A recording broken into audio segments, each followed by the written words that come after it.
안녕하세요. 제 6주차 2차시입니다.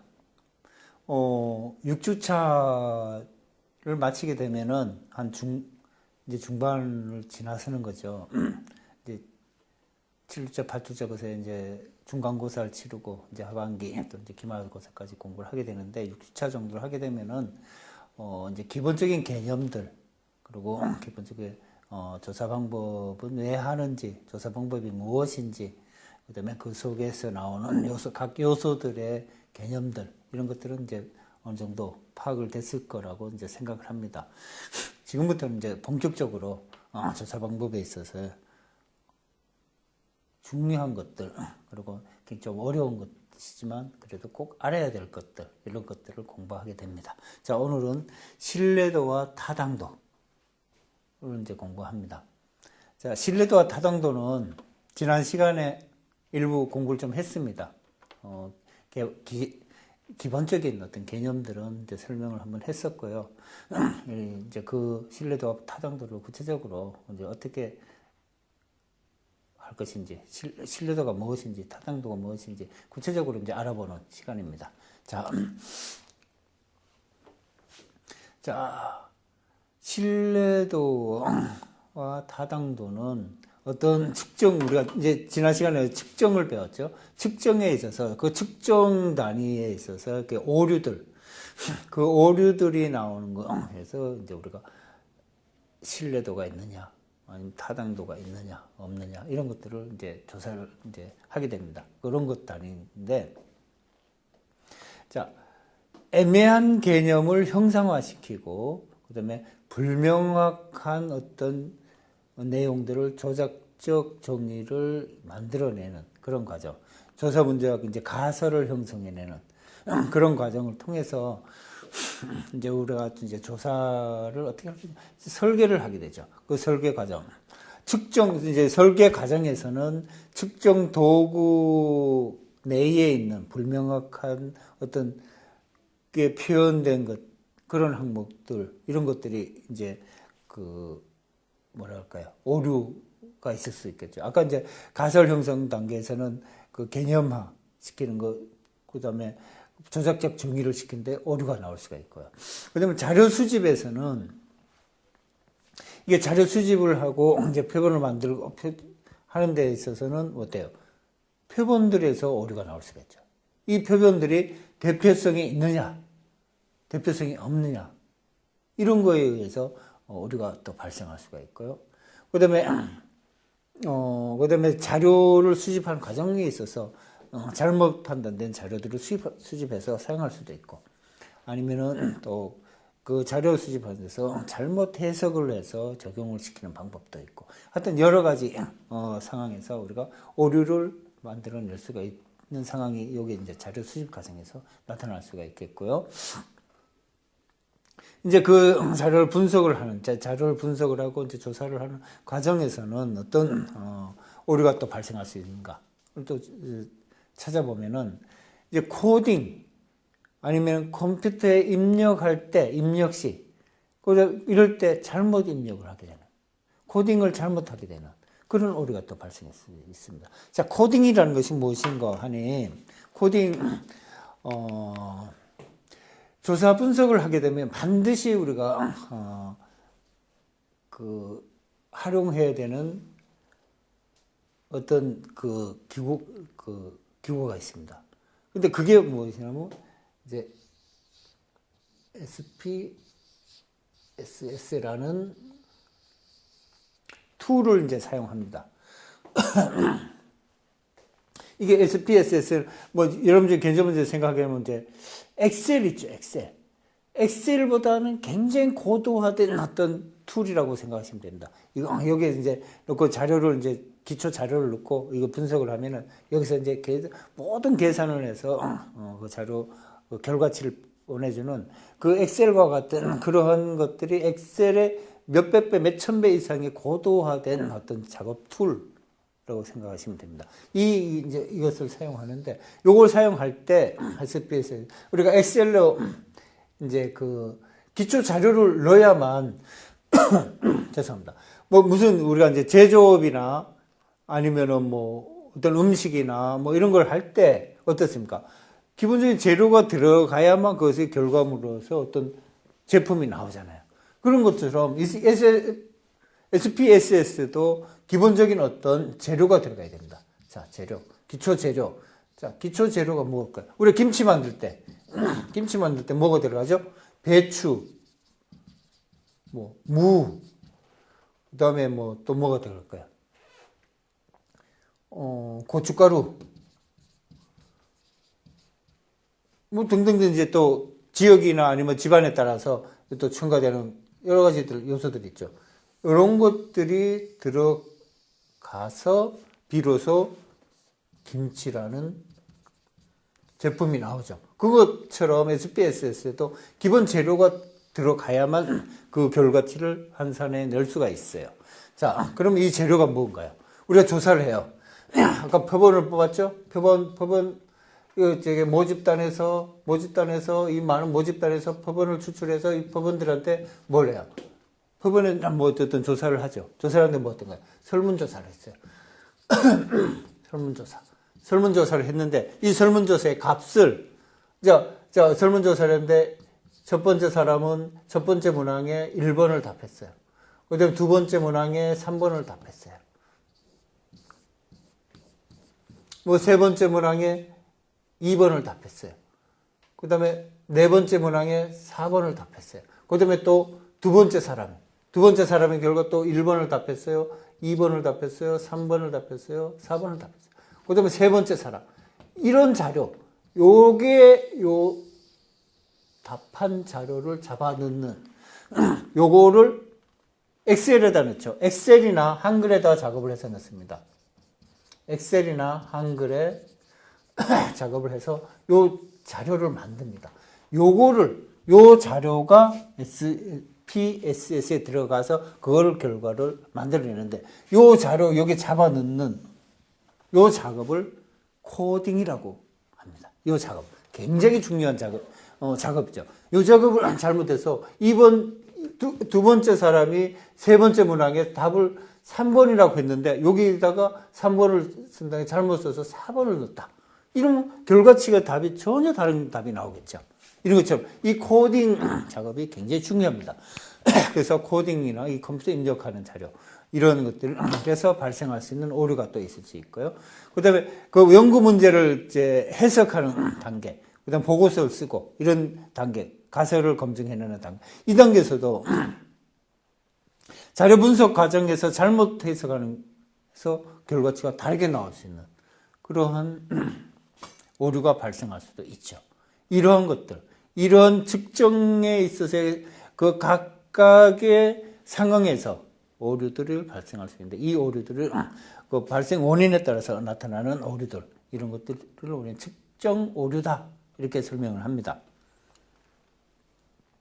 자, 체계적인 오류. 그 측정 오류 중에 체계적인 오류가 있습니다. 자, 체계적인 오류는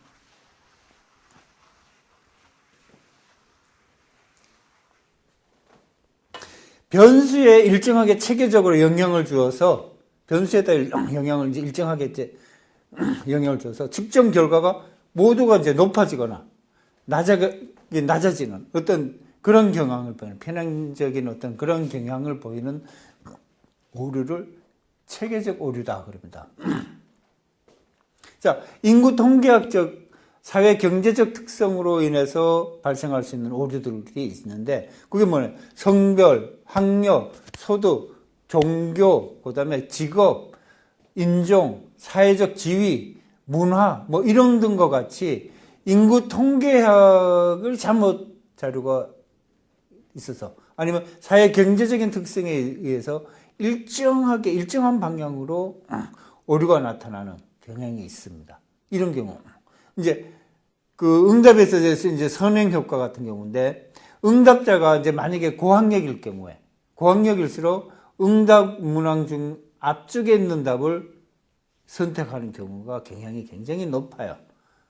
고학력자들이 보면 응답 문항에 있어서 1, 2, 3, 4 이렇게 하면은 값이 그 경향이 앞뒤 쪽으로 선택할 수 있는 경향이 굉장히 높아요. 이런 경우에 그 응답의 선행 효과에서 나타날 수 있는 오류가 있고요. 그 다음에 후행 효과 같은 경우 어떤 것이 있냐면은 이제 만약에 저항력일 경우에는 문답 중에서도 이제 뒤쪽에 5번 항에 아니면 7번 항에 답하는 경우가 굉장히 경향수로 굉장히 높아요. 이런 경우가 발생합니다. 이런 경우는 체계적인 오류다. 이렇게 얘기를 합니다. 그 다음에 개인적인 성향으로 나타날 수 있는 오류가 있는데, 이것은 무조건 이제 긍정이냐, 아니면 부정이냐, 중립적인 그 성향에 따라서 이제 오류가 나타나는데, 관형의 오류는 답을 그냥 무조건 긍정적으로 답을 써요. 이렇게 나타날 수 있는 오류. 그 다음에 가혹의 오류. 이거는 답은 뭐 굉장히 좀 부정적으로 이제 답을 쓰는 경우도 있어요. 그 다음에 중앙 집중 경향의 오류라는 것이 있는데 이것은 굉장히 중립적인 가치 판단을 해서 가운데 답을 그냥 보통 이렇게 답을 쭉 쓰는 사람. 이런 경우도 이제 오류가 발생할 수가 있어요. 이제 그 설문조사를 보면 그런 경우가 나타나요. 그럼 대저의 오류. 그리고, 이걸 뭐냐면 자기 자신과 상반되는 것으로 다른 사람을 평가하는 그런 오류. 내가 가지고 있는 그 가치를 다른 사람에 관련돼서 이제 조사를 해보면 그거 반대 성향으로 이렇게 평가를 해서 답을 쓰는 경우, 이런 오류도 발생할 수가 있습니다. 이런 오류를 대조의 오류다. 이렇게 얘기를 합니다. 그 다음에 후광 효과. 아까 조금 전에 했었는데요. 측정 대상의 한 가지 속성에 어떤 강한 인상을 받았어요. 그러면은 그것을 전체 속성에 평가하는데 그 속성에 영향을 미치게 하는 성향. 이런 성향. 뭐, 연예인. 이러면은 연예인 중에서 내가 굉장히 좋아하는 연예인이 뭐 나왔다. 그러면 그 연예인에 관련된 성향은 전체에 그 영향을 미치게 하는 거고. 뭐 굉장히, 아니면은 뭐, 내가 굉장히 싫어하는 선생님이 대상에서 어떤 거다. 그러면 그 답이 굉장히 부정적으로 나쁘게 평가를 하는 이런 것들, 이런 현상들이 나타나는 것이 있어요. 거기서 나타나는 오류가 후광 효과다. 이렇게 합니다. 자, 무작위적 오류도 있습니다. 자, 무작위적 오류. 자, 이것은 뭐냐면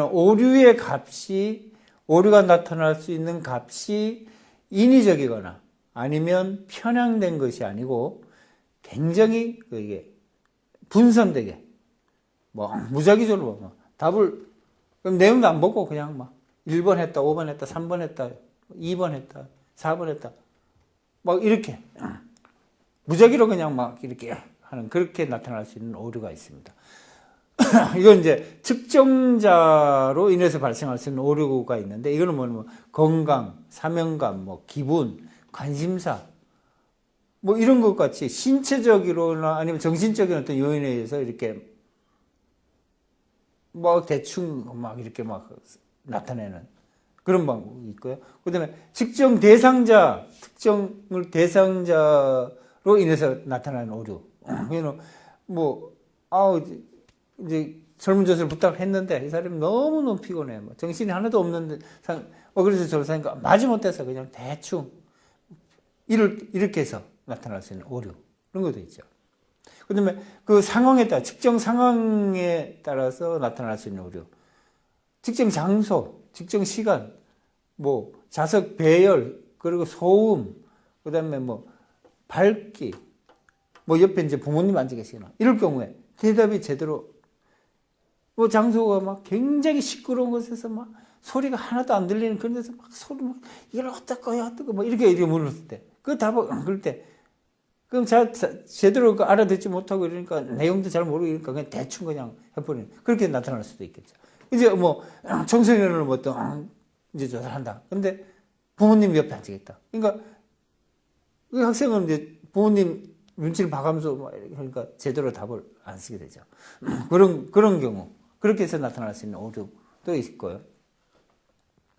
이제 측정 도구에 의해서 나타날 수 있는 오류가 있는데, 이 같은 경우에는 그 측정 도구에 대한 사전 교육이 충분하게 이제 교육을 시켜주지 않은 상태에서 이렇게 측정을 해보면은 이게 오류가 나타나는 그런 경우도 있습니다. 자, 신뢰도가 지난번에 우리 수업에서 어떻게 배웠을까요? 신뢰도. 이 신뢰도는 뭐예요? 측정을 하고 있는데 측정에 있어서 이게 일괄성이 있느냐? 이것을 보는 거예요. 일괄성이 있느냐? 일괄성 있게, 그때 왜 우리 공부할 때 배웠죠? 기억이 나나 모르겠네요. 이런 관역이 있어요. 화살을 쏘는데, 자, 일관되게 어느 한 곳에 집중적으로 만약에 여기 다 이렇게 꼽혔다면 굉장한 신뢰도와 타당도까지 확보되죠. 근데 뭐 어디가 됐든 일괄적으로 이렇게 딱 꼽혔다. 이거 신뢰도는 있는 거예요. 신뢰도는. 여기 딱 맞아야지만 되는데 여기 가서 어쨌든 그거에 대해 신뢰도는 있는 거예요. 근데 신뢰도가 없다. 그럼 여기도 맞았고 여기도 맞고 막 이렇게 막 분산 이렇게 됐다. 이 신뢰도가 없다는 것이죠. 이 기억나죠? 이 수업을 했었으니까 이런 것처럼 반복되는 측정에서 어느 정도의 동일한 어떤 결과를 얻어냈는지 아니면 그 정도가 어느 건지 이런 것을 나타내는 거. 그런 의미를 나타내는 것을 우리 신뢰도다 이렇게 얘기하는 거죠. 자, 신뢰도는 안정성과 일관성과 예측 가능성과 정확성 그리고 의존 가능성 등으로 이제 표현될 수 있는 그런 개념이야. 그런 개념들이 신뢰도에 포함되어 있죠.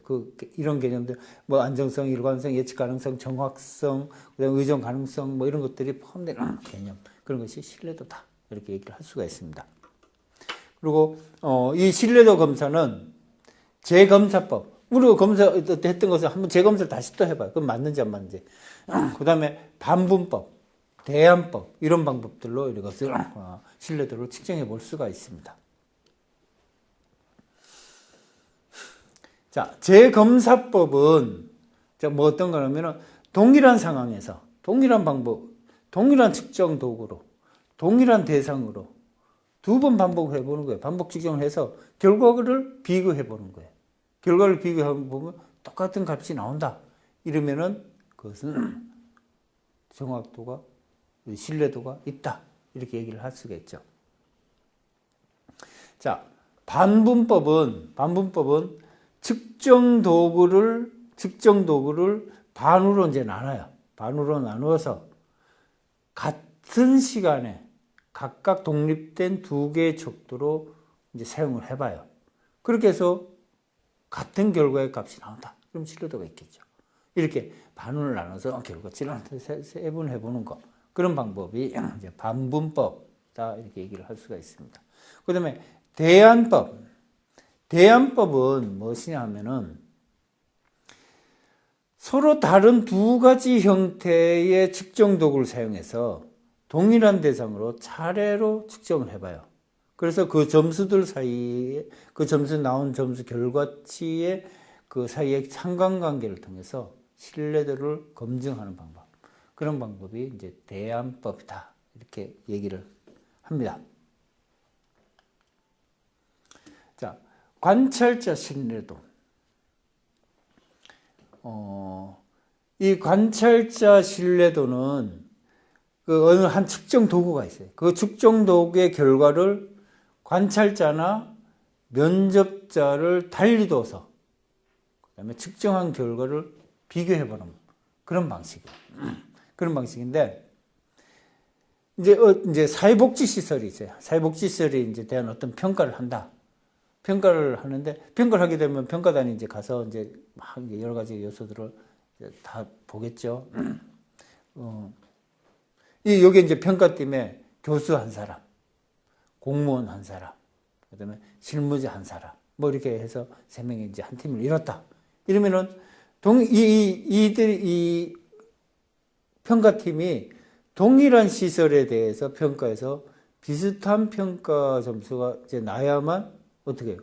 관찰자 신뢰도가 있다. 이렇게 할 수가 있겠죠. 이 평가단이 갔는데 동일한 시설에서 또 평가를 했는데 어디? 문제번 평가에서는 굉장히 좋은 뭐 점수 만약에 점수를 한산한다 그러면 뭐 한 95점. 전체평균 95점이 나왔다. 근데 동일한 사람이 동일시설을 다음에 다시 또 바로 했는데 똑같은 것을 똑같이 해봤는데 이것 때문에 한 60점밖에 안 나왔다. 그럼 신뢰도, 관찰자 신뢰도에 문제가 있다라고 할 수 있다는 것이죠. 이 관찰자 신뢰도, 이런 것들을 관찰자 신뢰도다. 이렇게 얘기를 합니다. 자, 크롬바 알파 계수라는 게 있습니다. 크롬바 알파 계수. 예, 여기 아까 이제 공부했었죠? SPSS 했죠? SPSS. 요거를 이제 돌리면은, 거기서 결과값으로 나온 거에 표기되는 기호가 있습니다. 그 기호 중에 하나가 이제 그 결과값, 나타나는 값 중에 하나가 이제 클롬바 알파 계수라는 계수가 있어요. 거기에 값에 따라서 그 값이 얼마나 나왔느냐에 따라서 이것이 신뢰도가 있느냐, 이걸 판단하는 그런 것 중에 하나인데요. 자, 이거는 클롬바 알파 계수는 내적 일괄성 분석에 따라서 이제 신뢰도를 측정하는 방법이에요. 이제 한 건데, 이제 가능한 모든 반분법을 이제 했잖아요. 그 했을 때 그런 것들의 전체적인 신뢰도에 있어서의 평균값을, 거기에 나타나는 그 계수의 그 개념이 그거예요. 클롬바 알파 계수인데, 자, 신뢰도는 이 클롬바 알파 계수로 이제 기준으로 해서 측정해 봤을 때 신뢰도는 일반적으로 전체 알파 계수의 0.6 이상이면은 그 0에서 1까지의 그 측정 값이 나오는데, 여기서 0.6 이상의 클롬바 알파 계수가 나왔다. 이러면은 그 항목이나 그 조사 연구 결과는 어떻게? 동질하다. 내적 일관성이 있다. 그래서 신뢰도가 있다. 라고 판단을 하는 거예요. 요거는 이제 우리가 설문한 조사 그것을 코딩을 해서 SPSS에 돌려서 거기서 이제 그 신뢰도 측정하는 방법에서 이제 체크를 해서 이제 클롬바 알파가 얼마가 나오는지 거기서 표로 이제 나타납니다. 나중에 그거 해보면은 표로 이제 나타나는데 여기 이제 항목 중에 클롬바 알파 개수가 뭐 0.9다. 9가 나왔다. 그럼 요건 신뢰도가 굉장히 높은 신뢰도가 있는 그렇게 판단을 할 수 있는 그런 개수입니다. 자, 6주차 2차 시간은 여기까지 하고요. 잠시 후에 3차 시간에서 여러분 다시 만나 뵙도록 하겠습니다. 감사합니다.